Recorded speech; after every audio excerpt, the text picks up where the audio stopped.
Hello, everybody. Grade 11s. Hold on, I just want to get my beautiful sequin backdrop in there. Welcome to the Roaring 20s. I don't know who's going to have more fun with this, you guys or me, because you know I love costumes and I'm at home, so I'm weird, right? Okay, so I thought it would be fun to start this unit if I just went over some of the information that I have for you guys about the Great Gatsby, about the Roaring Twenties, about F. Scott Fitzgerald, just to kind of flesh this week out. So I have a stations for you to go through, excuse me, to get some of that background information about what the Roaring Twenties were like for people. It's so important for this story that you understand the context behind why it was written, okay, and where F. Scott Fitzgerald was coming from.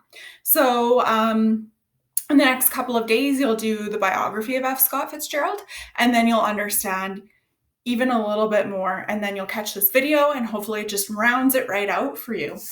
So first of all, I just have to tell you guys that the 1920s, the lead up to the 1920s and the 1920s, one of my favorite eras to read about, watch, and learn about. So I think you guys know how much I love the Great Gatsby. I love the glitz, the glamour, the drama, the everything.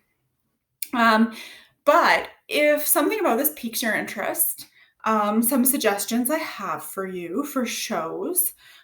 Peaky Blinders, a little bit, tawdry perhaps, but you get a good idea of what it was like for people coming home from World War One, and what Prohibition was like, and that like underlying gangster bootlegging culture. Okay, Downton Abbey, fantastic look at the aristocracy and kind of the class conflict that we're going to be touching on quite a bit in this unit. So Downton Abbey is split between a very wealthy aristocratic British family and then the people who serve them. So it's like upstairs, downstairs. Very interesting. And it goes through like World War One. And so you really get a good overview again of this, and it's like a masterpiece. Also, I'm watching Boardwalk Empire, and you can get a good feel for America from Boardwalk Empire, kind of during this era and what like Prohibition actually looked like. So we're going to get into that as well. So when I was trying to think about teaching you guys virtually about this era of the Great Gatsby, I was thinking about the concept of the analogy of a perfect storm. So this was a perfect storm of change in the United States. So the Great Gatsby takes place in the United States. It was this like perfect window of time wedged between World War One. So young people returning home from the Great War and their life-changing experiences there, and this energy to truly live. Okay, so it's got this great energy. And then this time period ended in the Great Depression. So it was like a huge low and then this peak of high and then a big low again in a time period. So I'm all about riding that wave.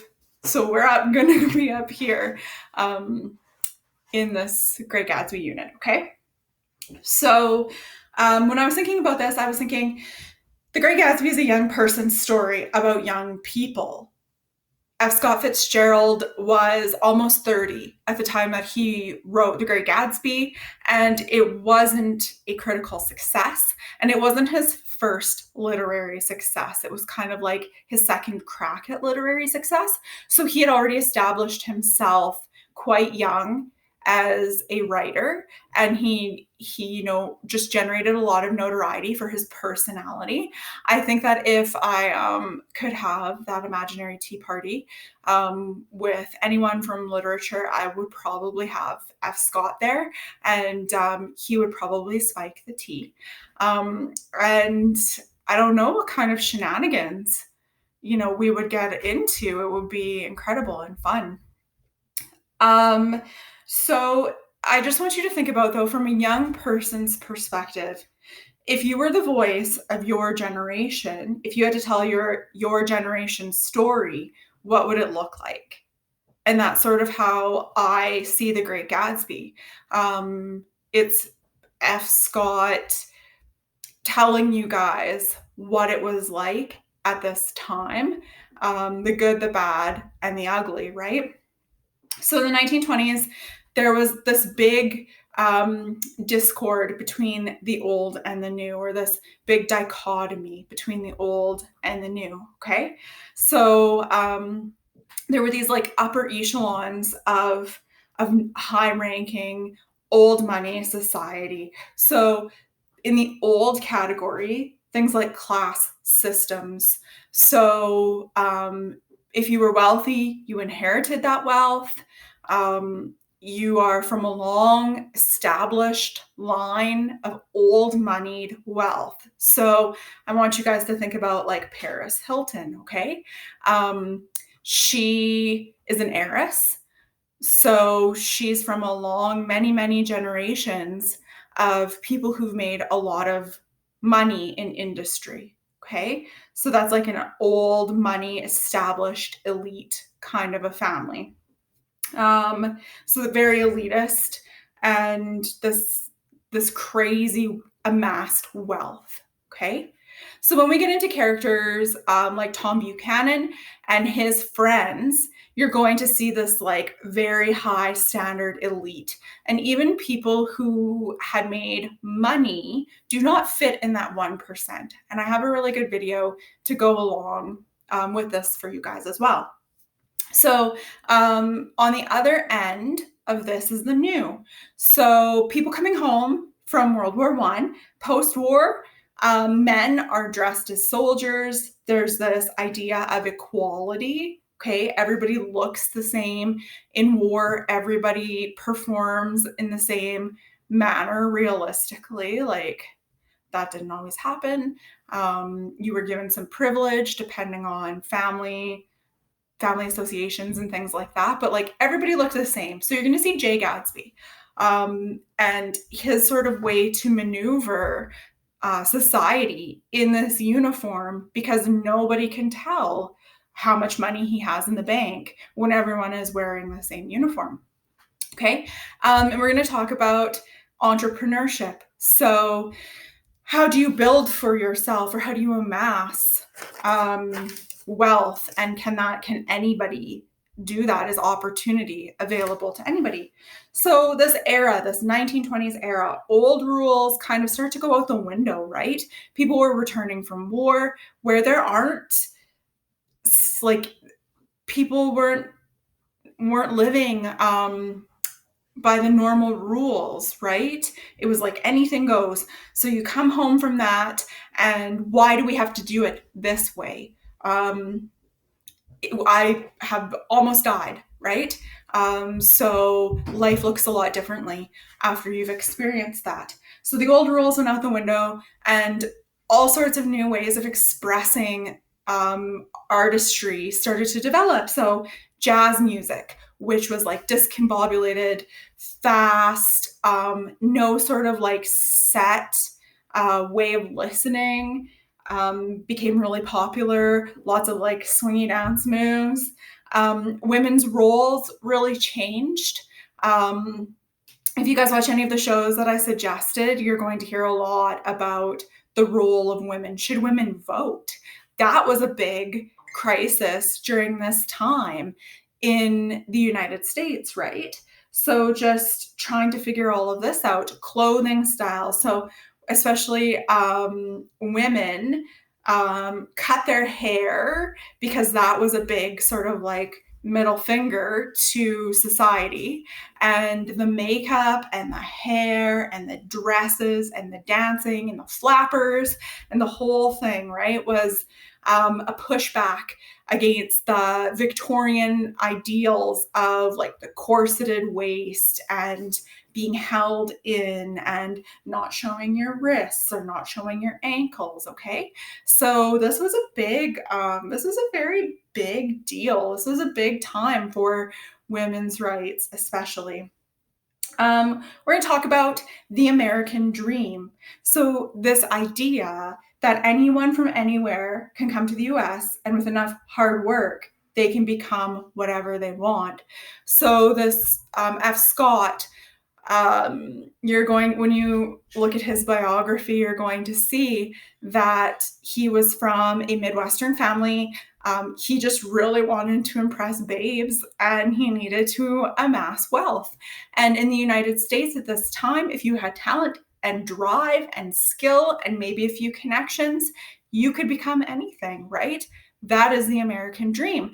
And if you chase that story all the way up to today, even like having Donald Trump as the president of the United States, this is a progression of the American dream, right? Like he is a businessman who is now president. Wow, that's incredible, right? We're going to talk about prohibition. So the official amendment to the American Constitution making alcohol illegal. So there was a pushback after World War I, and people thought that alcohol was causing moral decay in society, alcoholism, probably people dealing with a lot of PTSD from World War I. And so an amendment was made to the Constitution, making alcohol consumption illegal. Well, as you guys probably know, this backfired in many, many ways. It created a whole black market for alcohol production called bootlegging. It created a whole kind of like society of hidden partying and drinking. So you'd see the bar, people go in, open the door, and they'd have to like knock twice on the picture frame, and then all of a sudden they're in like this huge gambling party. Anything goes, right? So you see this sort of culture, this like down in the depths culture, but people were also making tons of money off of bootlegging. So we know that the character of Jay Gatsby, you guys are going to find out that he amasses this like incredible wealth in like 5 years, so quite quickly, and we never actually find out why. It's just kind of implied, like that he has these connections with this like gambling, bootlegging, illegal like money laundering, sort of culture. Okay, so I also want you guys to think about how this novel, when you find out about F. Scott Fitzgerald, was a reflection of F. Scott himself and some of his struggles. So, like, is it coincidental that Jay Gatsby has all of these lady troubles? Not really. Like, F. Scott and Zelda had a very tumultuous relationship, and he struggled a lot with who he was and people using him perhaps for his fame and notoriety and things like that. One last thing. I love The Great Gatsby because it's short, packed with symbolism. So there's a lot to dig into, even, just in the very short span it takes really to read The Great Gatsby. So one thing I want to point out before we even start, and I'm going to like personify this for you. F. Scott Fitzgerald really loved things like color symbolism. Okay, so there's subtle symbolism woven throughout this novel. Things like when you first meet Daisy Buchanan, she's wearing a white dress. Okay, so she is seen as this like beautiful, delicate, fragile creature. and I will do my best to show you. Depending on different colors that people are wearing, it reflects their internal conflict. The infamous green light at the end of the dock, representing Gatsby's yearning, and envy and jealousy. And we'll talk about it as we read, but just be very, very aware that authors, if you can hear my kids fighting, that's awesome, isn't it? So authors will choose colors specifically for different purposes to try to imply something hidden. All right. And there's this part about Gatsby's very famous pink suit, and it causes quite the conflict. So I'm so excited to be doing The Great Gatsby with you guys. I have so many things to share and characters to personify. So I'm looking forward to reading this, and I hope that you enjoy it as well. We will chat later.